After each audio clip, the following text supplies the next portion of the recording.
ഇത്രയും പച്ചക്കറികൾ ഇന്ന് കിട്ടിയിട്ടുണ്ട് കേട്ടോ. അപ്പോൾ പയർ മാത്രം 2-3 ഉള്ളൂ. കഴിഞ്ഞ ദിവസം ഓൾറെഡി പറിച്ച് തോരൻ വെച്ചതാണ്. നല്ല ടേസ്റ്റുള്ള പയറാണ്. ഇനി പറിക്കുമ്പോൾ ഞാൻ കാണിച്ചു തരാവേ.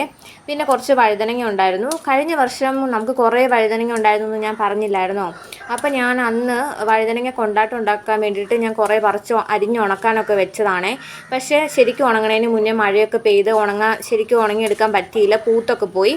അപ്പോൾ എനിക്ക് എല്ലാത്തരം കൊണ്ടാട്ടം ഭയങ്കര ഇഷ്ടമാണ് കേട്ടോ. നിങ്ങൾക്ക് ഏതാ ഇഷ്ടം എന്ന് പറയണേ. പിന്നെ ഇതുണ്ടല്ലോ, ഇത് നമ്മുടെ ഒരു സ്പെഷ്യൽ തക്കാളി ചെടിയാണെന്ന് പറയണം. കാരണം എന്താണെന്ന് വെച്ചാൽ അതിൻ്റെ ഉത്ഭവം വന്നിട്ട് ഈ ഒരു കുമ്പളത്തിൻ്റെ തൈ കണ്ടോ, അവിടെ നിന്നാണ് കേട്ടോ അവിടെ തുടങ്ങുന്നത്. അത് ഭയങ്കര അങ്ങ് പൊക്കം വെച്ച് പോയപ്പോൾ അമ്മ ചാച്ചിട്ടിട്ട് മണ്ണിട്ട് കൊടുത്താണ്. പിന്നെ അതിനകത്ത് നിറയെ തക്കാളിക്കായിരുന്നു.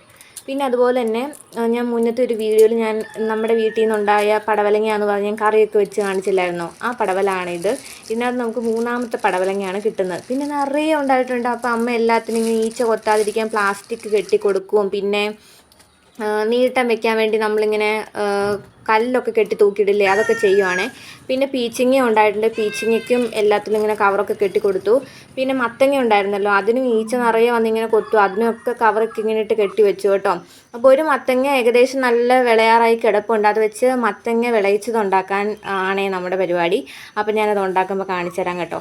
പിന്നെ ഇത് വന്നിട്ട് ചീനിയാണേ. നല്ല എരിവുള്ള ചീനി മുളക് ഒക്കെയാണ്. അതെനിക്ക് ഭയങ്കര ഇഷ്ടമാണ്. ഭയങ്കര എരിവായതുകൊണ്ടാണ്. കാരണം 2 മതി ഒരു ചെറിയ തോരനൊക്കെ വെക്കാൻ.